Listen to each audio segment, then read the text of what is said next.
Oh,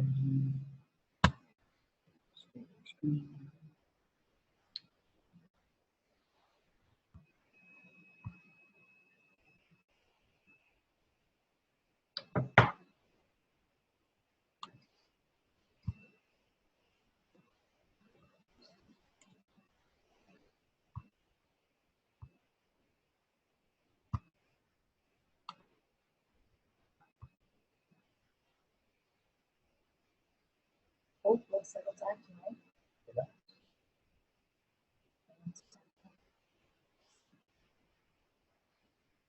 I'm pretty sure they can hear us.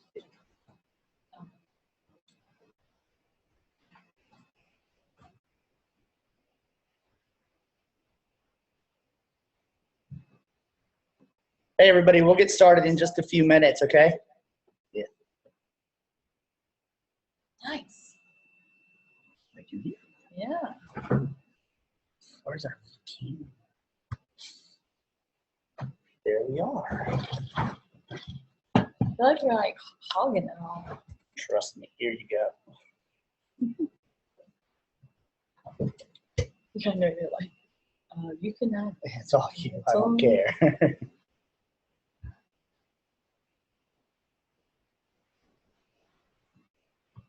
I know what away from me.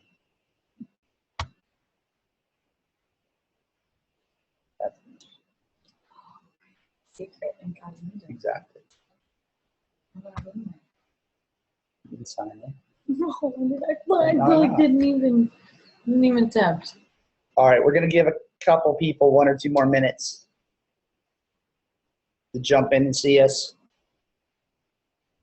You like say hi. Right now we have a visitor. It's a cat. It's a cat.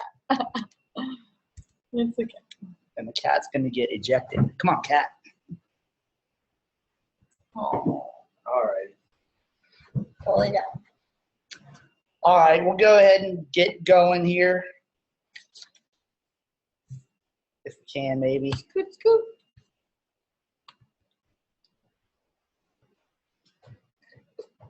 Thank you for joining Christina and I for Fishing Central America. We're going to talk a little bit tonight about fishing in Central America.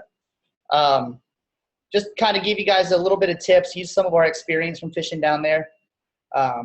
Pass along some tips, what to bring, what not to bring, kind of what to expect. I think a lot of people have some preconceived notions when they go fishing in somewhere like Central or Costa Rica or Panama. And hopefully we'll all learn something tonight. If you have any questions, there's a Q&A tab at the top of the screen. Please feel free to click it and ask a question. We'll try to answer them as we can as we move throughout. If we don't get to it, we'll answer it at the end. And also at the end, we're going to do a drawing for a giveaway for a Navionics hat and a Night Eyes headlamp, which is currently sitting on her front seat. Yes.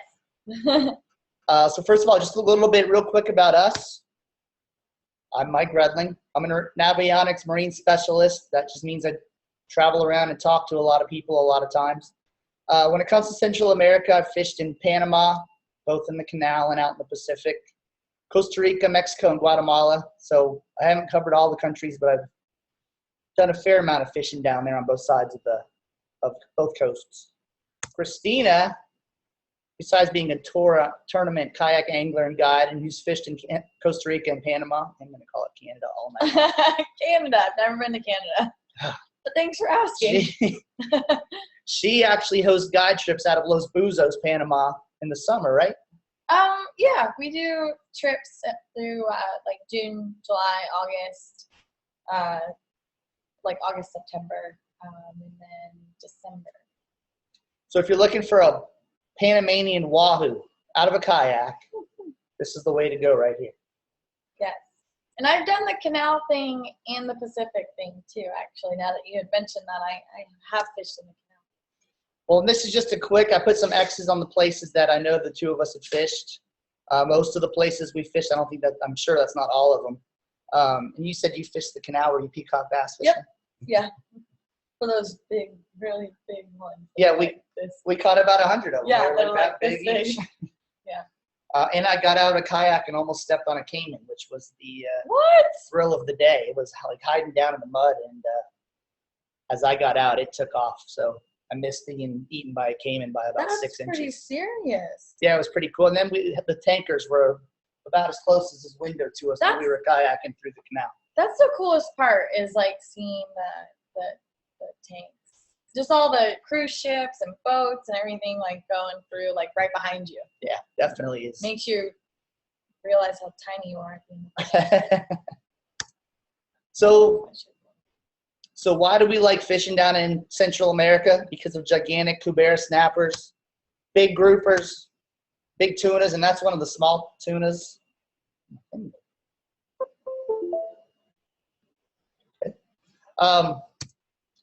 Again, these are pictures that I took from a website of the lodge that I stayed at down there. But this is exactly the kind of trips that I've had fishing out of Panama. Lots of snapper, lots of tuna, and of course marlin all over the place. Like everybody says, it's true. Christina's doing a little Facebook Live while we're talking. Yeah, here. I figured I would include everyone. We're doing a Fishing Central America webinar currently. Thank you for joining me. And then, of course, the rooster fish, which is why everybody in the world wants to go down to Central America to fish. I know it was the main fish I wanted to catch when I went down there. That was my goal. It looks like it was one of your goals. Yes.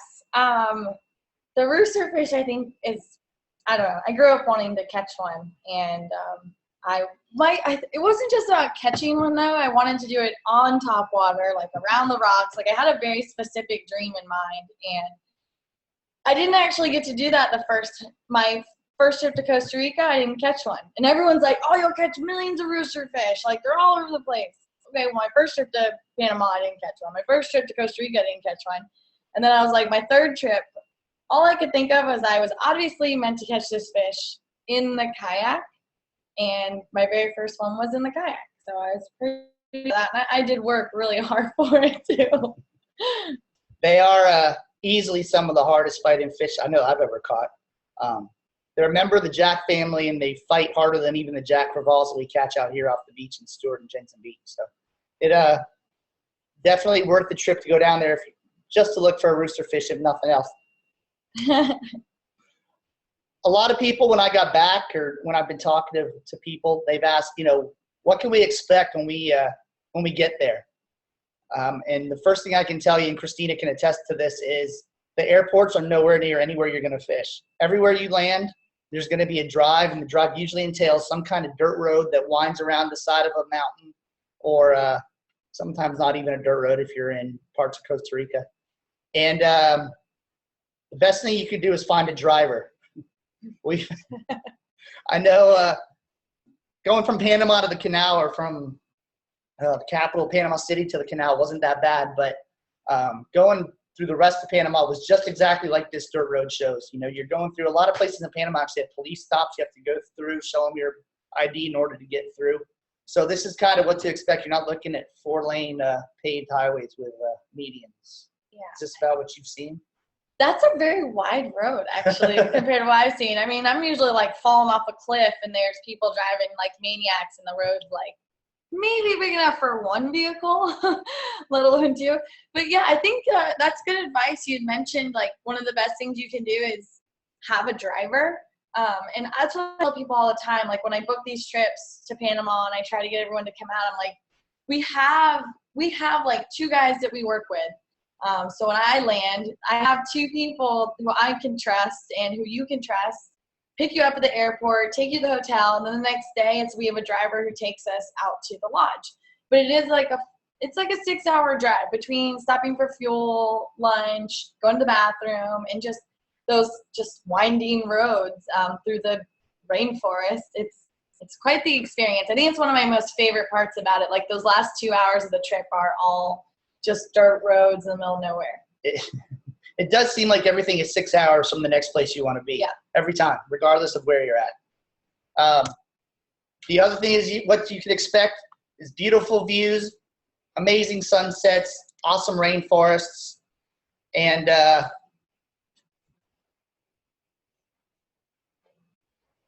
that's just I think this is Los Buzos, I believe. I think it is. I stole it from their website. Did you? Okay. It looks like the bay. Los Buzos is in actually it is. I can see, so right here you can see like we kind of fished this a little, but for the most part, it's in a bay there. So it's pretty cool. But this is a pretty typical Costa Rica or Central American coastline. It's got a lot of the trees, a little tiny strip of beach in a lot of places, and it drops off pretty quick, and I can show you that in a couple minutes.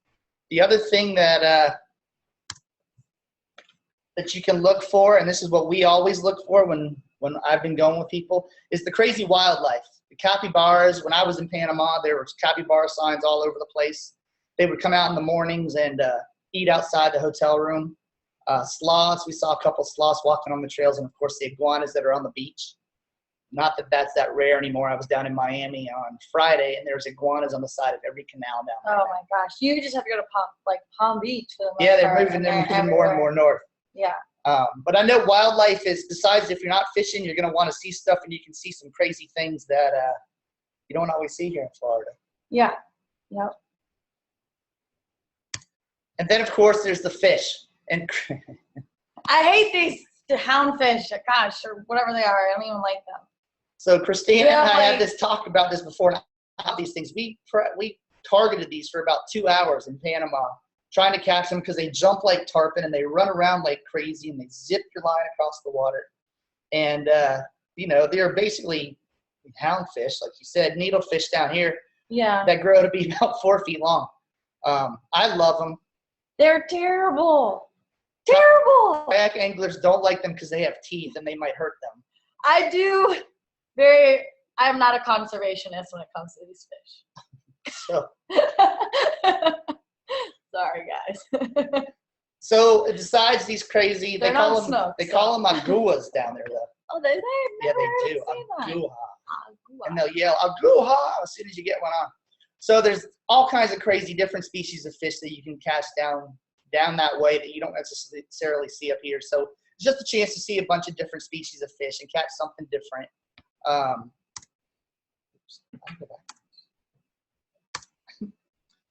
Now, as far as what not to expect, electricity, that seems to be a rarity in a lot of places. I know, and I can speak for myself, having stayed at one of the places we stayed in Panama.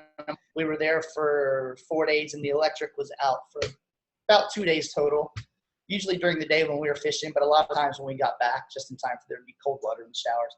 So, and then you're not going to get gigantic, Olympic-sized, clear glass-bottom pools next to.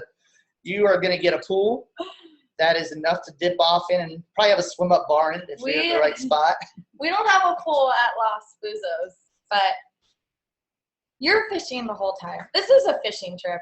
Like, that's what I tell people. Like, this is for fishermen. This isn't this just is a fishing trip. And that's kind of the point of this slide is, you're going down there. You're not going down there to relax and do spa massages and all that stuff. You're there to fish. These are fishing lodges. The one I went to in Guatemala, I took my wife.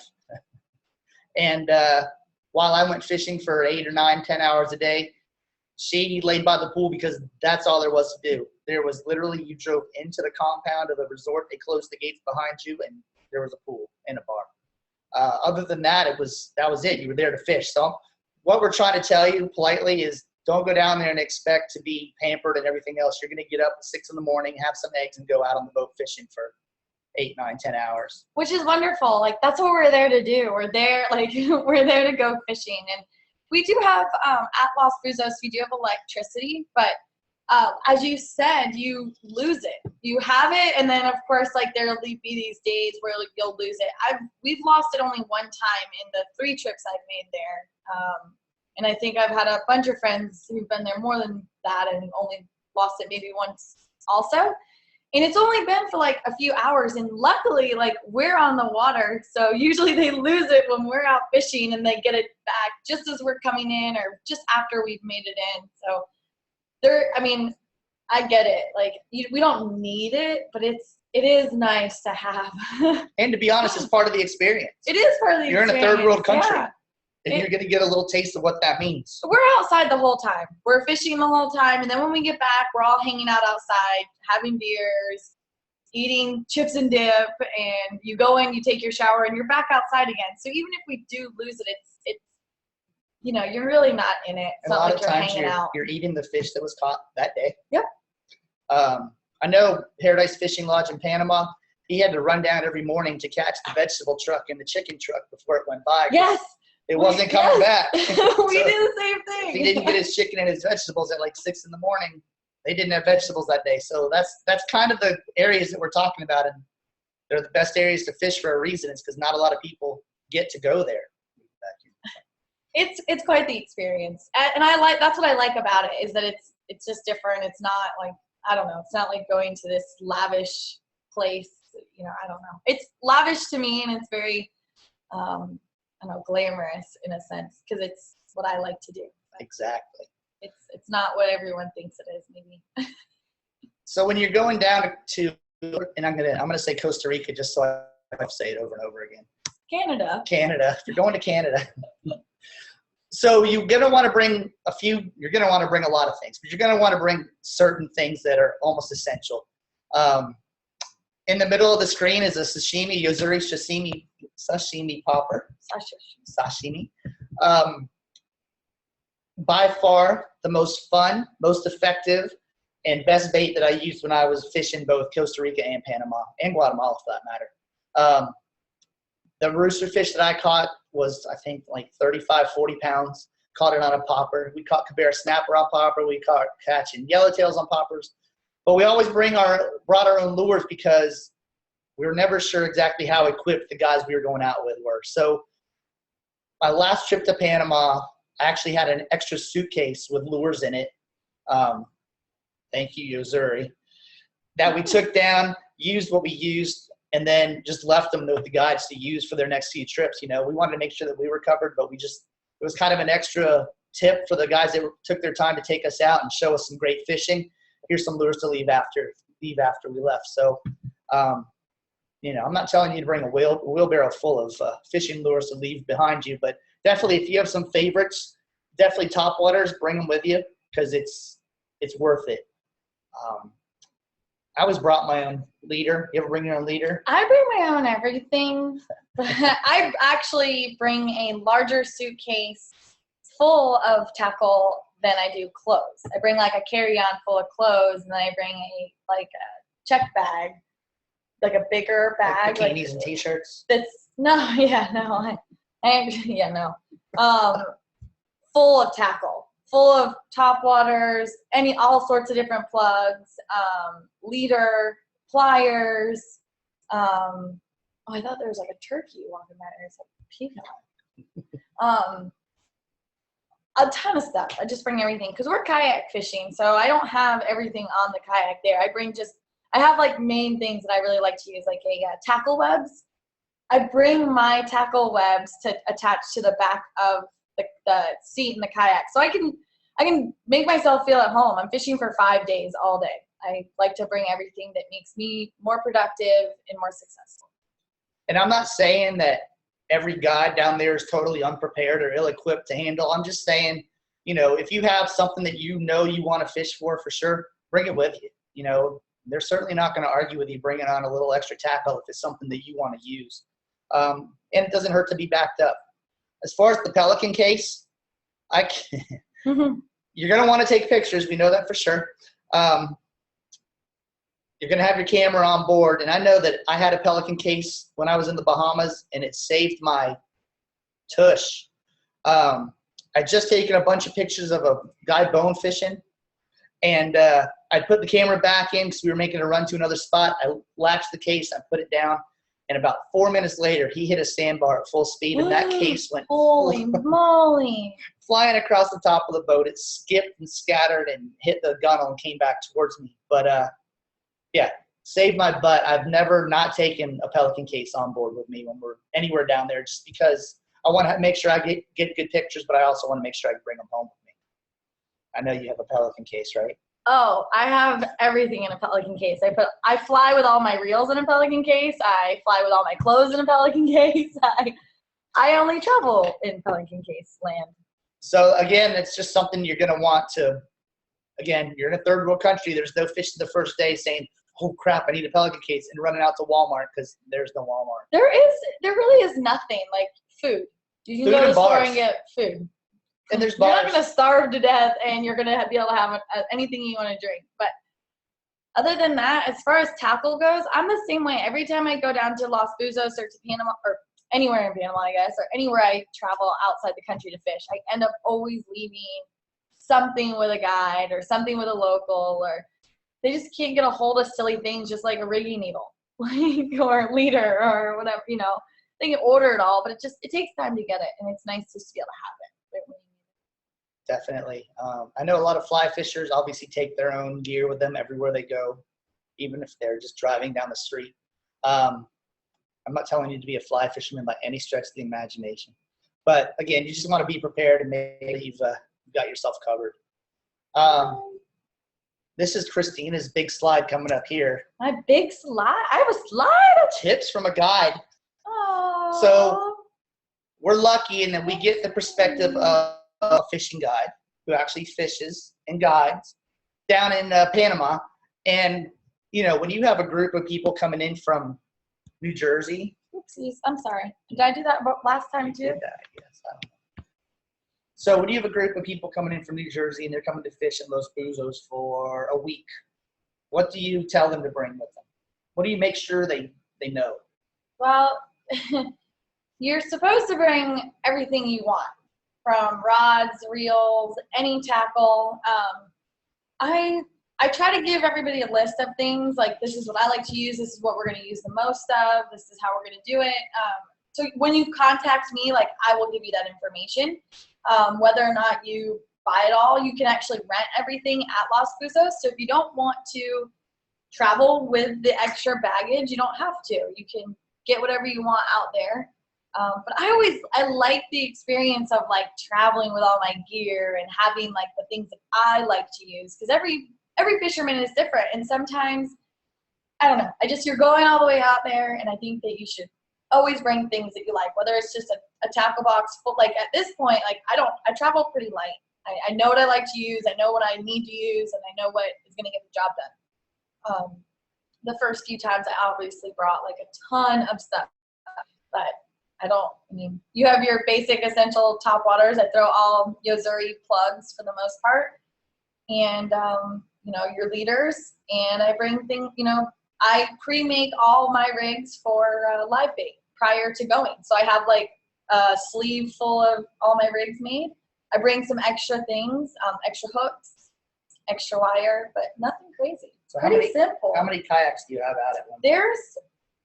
Los Buzos can cater to 12 people.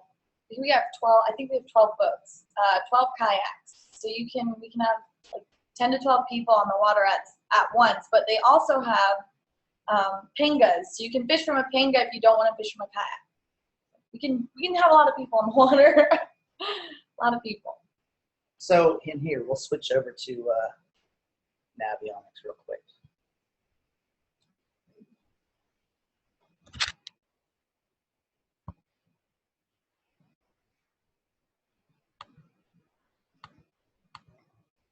Aww. Hang on. I know what I'm doing, I promise. I'm reading comments. Oh, yeah? People love you? Yeah, I love that. We're doing a Central American webinar, fishing webinar. Currently. Hi, Erica. So this is Navionics.com that doesn't want to work right now because we were going to go and play with the chart viewer. I was going to show you some of the reasons that you like fishing in Central America so much. So some of the reasons we like fishing in Central America and some pros for kayaking is that everything is very close. So when we launch from the beach, and you can fish very close to shore. There's like, it's such a cool place. There's all these rocks, and it's like this valley of, like, I don't know, there's more mountains underwater than there are above water, it seems like. So it's really cool. You have a lot of different options depending on the tide and time of the year and all sorts of things. we are trying to get. I was trying to get to the Navionics. chart viewer, but the website does not want to load on my computer for now for some reason. Which is fine. So like she was saying, all right. Thanks, Field. You brought your kneecaps. Everyone hashtag kneecaps with Robert Field. Robert Field here.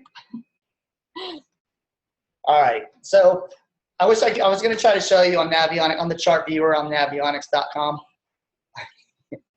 I was going to show you how it dropped off, like she said, very quickly from shore. And that happens throughout Central America. It's basically like swimming off the side of a mountain. It just drops straight down pretty quickly everywhere you go. I've seen sailfish within casting distance of the beach because the water is that shallow. Like Florida, I feel like we can catch so many different species like right off the beach. It is, and different species down there too. This is really annoying. If anyone wants to talk to anybody about changing snook regulations, it's this guy right here. Save the snook. I know nothing about snook. Or kill the snook. We don't really know. Well, you've got one more day. We've got 5 hours, 35 minutes to eat a snook or catch a snook to eat. That's what he thinks. Anyway, and speaking of snook, there's a ton of different kinds of snook in Costa Rica and Panama, right at the mouths of the river, which we didn't really talk about. But they, as the water's flowing out, the snook hang around the mouths of those rivers, and they're gigantic, and they're fun to catch, and they're beautiful. What else you want to talk about? It's a great fishery. You should all book trips to Panama. I think so. Now's a good time to ask any questions. If anybody has any questions, either on the webinar or on Instagram. Yeah. While we have you here, we may as well take questions from anybody. Did kind of run through some things real quick. And we're going to, for the people on the webinar, we're going to do a drawing in a minute. Sorry, Instagram. We still love you, though. We don't love them. No, I'm just kidding. We love everyone. World peace. So here's what we're doing a drawing for our webinar people. A Night Eyes headlamp. Woo, Night Eyes. And a Navionics hat. And here's what we're drawing out of the Navionics hat. And we're going to let Christina pick a number, or pick a name, I'm sorry.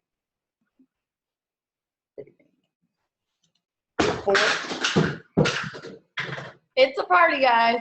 It's a party. This is for the Night Eyes headlamp. All right.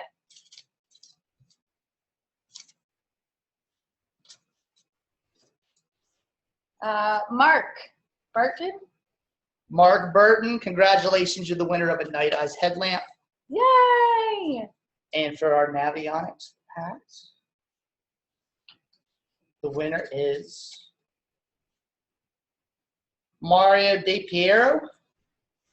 Everybody stand up and clap. All right, so I will mail those out. I'm not going to say tomorrow because I'm terrible at mailing things out, but I will mail those out in the next couple days. Oh, look, we have a question on webinar. Go us, hopefully. Oh, yay! What is the most bang for your buck, Panama or Costa Rica? Panama. Far Panama. Yes. Panama is so much cooler, I think, than Costa Rica. And I feel like that sounds really silly, but I love Panama. I grew up wanting to fish Costa Rica forever and ever. I dreamed of going there. I finally went there in like 2003, and it was pretty good. We had a good time. And then I went to Panama in 2008, and Panama is by far so much cooler. So much better than Costa Rica. I don't know why. Like, I did the same thing. I grew up the same way, and I was like, I'm going to Costa Rica. I'm going to go rooster fishing. I'm going to do all these things. I went there, and I was kind of like, this place is cool. But Panama is so much better. Yeah, it's just, I don't know what it is. It's Costa Rica's cooler because it's got the colones. So you kind of have to figure out how much a Coke costs. 1,200 colones is like 75 cents or something. But Panama, the places that we stayed compared to Costa Rica were better. The fishing was better. It seemed like it was less expensive. It's definitely less. I feel like they're very similar, but it's definitely less expensive. And I still feel like it's very third world.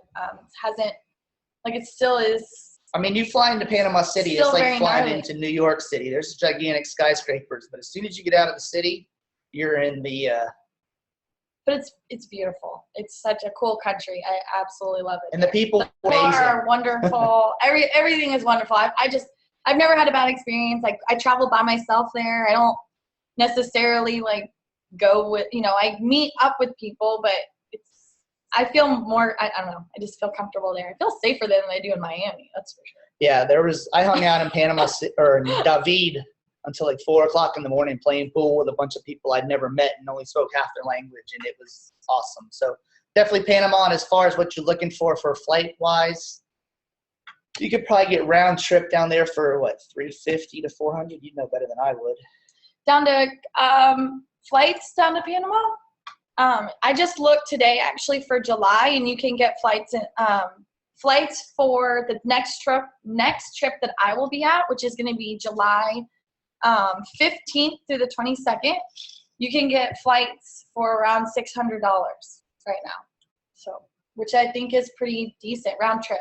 I was saying $350 because I don't want to come back. But I was going to say that's your one way. Yeah. It's not a bad flight. From Florida, it's like a 3-hour and few minute flight. It's not bad. No, which is one of the best parts about going down there is it's close and easy to get to. And there's volcanoes, which we didn't even talk about. Yeah. Anybody have any more questions? If you don't have questions. CJ, I don't know do you know when the snook spawn in Panama? I do not know when the snook spawn in Panama. I don't know. I don't know. I don't know. I would imagine the spring, probably the same time as us. The climate's about the same, but I don't know that for sure. Maybe a little bit earlier, March, April instead of June, July, perhaps. Yeah.